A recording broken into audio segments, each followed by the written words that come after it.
quelque sorte coordinatrice quoi, de tout ce qui se passe là.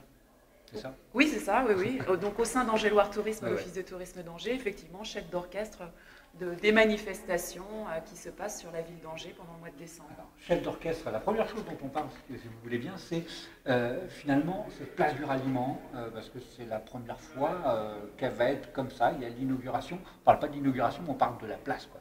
Oui, ben oui, la place du ralliement qu'on avait un petit peu abandonnée ces derniers temps avec les travaux du tramway. Et là, on va avoir pour la première fois sur la ville d'Angers un vrai marché de Noël avec une ambiance village, des chalets, une quarantaine de chalets qui vont s'installer autour du grand sapin traditionnel et également du carrousel.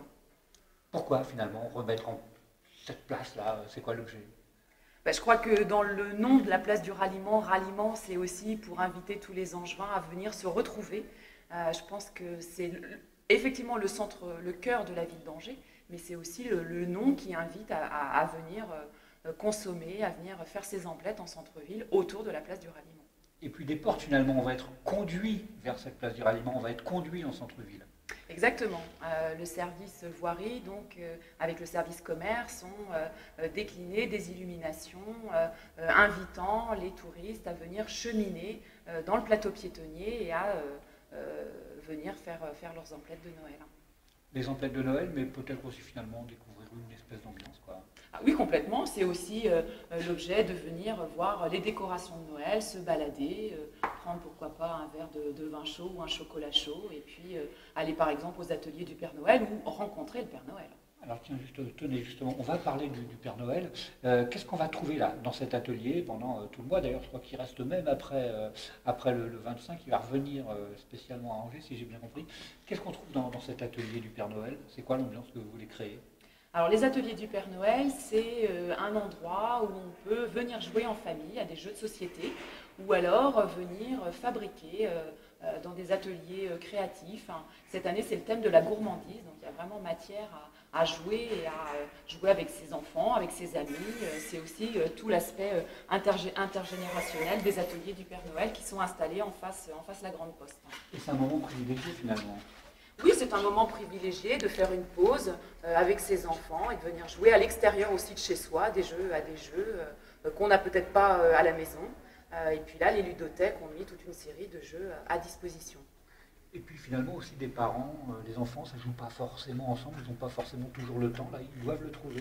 Oui, bah, je pense que Noël, c'est aussi une pause dans les rythmes effrénés qu'on peut avoir quand on est parent, quand on est au travail.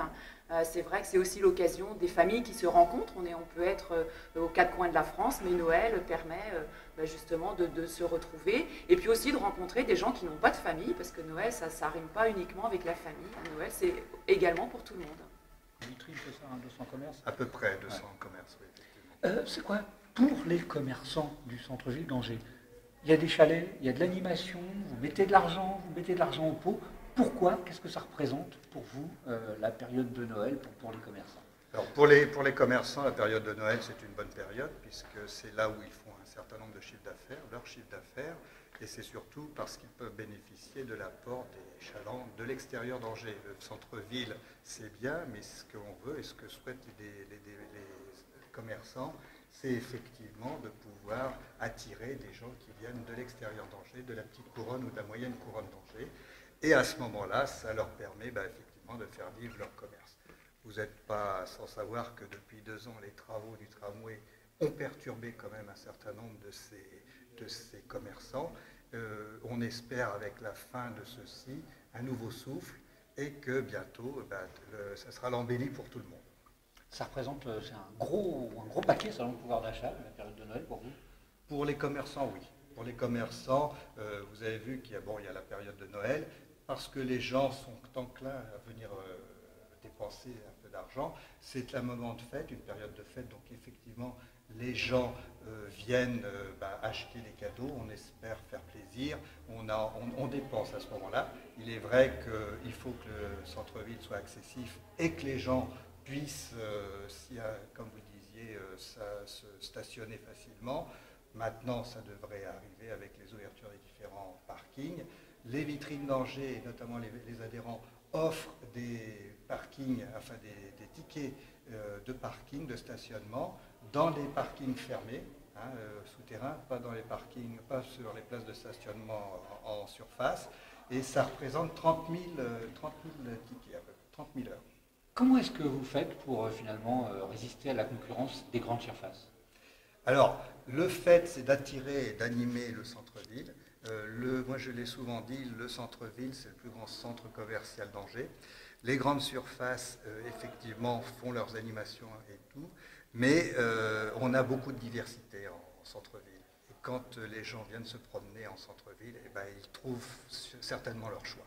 Et l'ambiance est là pour ça finalement, pour mettre un autre univers? Oui, bien sûr, il faut de l'ambiance, il faut animer. Là, comme je vous le disais, la période de Noël, c'est festif et il faut absolument que les gens se sentent dans un élément joyeux. La grisaille peut-être des différents problèmes actuels et économiques qui existent doivent partir, et plus on aura une animation qui amuseront les petits, les moins petits, les moins jeunes, quand tout le monde s'amuse, peut rire et avoir un moment d'évasion, et en plus pouvoir faire des petits cadeaux, parce que l'avantage des chalets de Noël, ce sont pour des budgets également pas trop importants, et vous pouvez comme ça arriver et offrir quelque chose à des gens qui n'ont pas forcément toujours des cadeaux en ces périodes-là. Merci monsieur. Merci beaucoup. En quelque sorte. C'est quoi l'objet finalement? Si j'ai bien compris tout à l'heure, c'est un peu décloisonner, de faire se rencontrer les gens qui travaillent autour du social, qui pas forcément se connaissent. Oui, complètement. Donc c'est pourquoi cette année, nous avons travaillé avec mon collègue Jacques Botteau, donc adjoint au commerce, et puis les vitrines d'Angers, sur ce concept d'un Noël solidaire. Et de mettre en lien les clubs services et puis les associations qui agissent auprès des publics les plus démunis. C'est-à-dire, qu'est-ce que vous voulez faire? Eh bien d'abord, oui, comme décloisonner, donc permettre à chacun de mieux se connaître. Donc par exemple, les Lions, les Rotary, etc. interviennent souvent auprès d'associations à l'international, et de se dire, eh bien écoutez, il y a aussi sur notre tissu local des associations qui ont besoin au quotidien sur le territoire angevin d'être soutenues. Donc là, elles vont être les unes à côté des autres, ces associations. Oui, puisque nous avons donc mis en place 2 endroits très, très symboliques.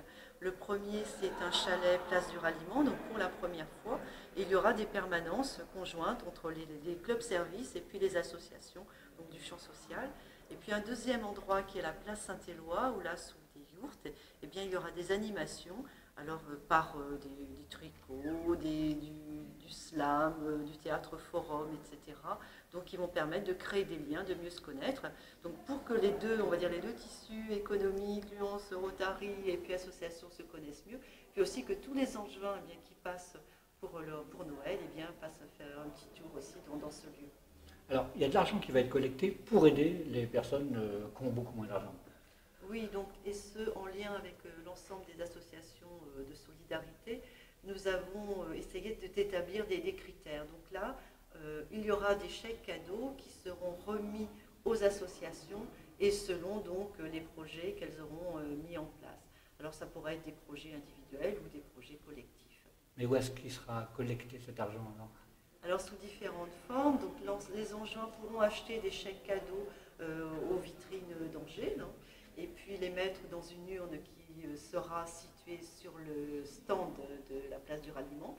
Et puis il y aura des collectes, par exemple il y a une marche organisée, donc l'ensemble des marcheurs paiera une somme symbolique, 1 ou 2 euros, et l'ensemble de ces finances iront pour les chèques cadeaux. Il y aura un spectacle au théâtre au coût de 2 euros, et puis l'ensemble de ces fonds iront pour l'achat de chèques cadeaux.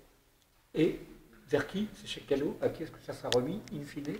Alors, ces chèques cadeaux seront remis aux associations, et chaque association définira son projet, soit projet individuel, soit projet collectif.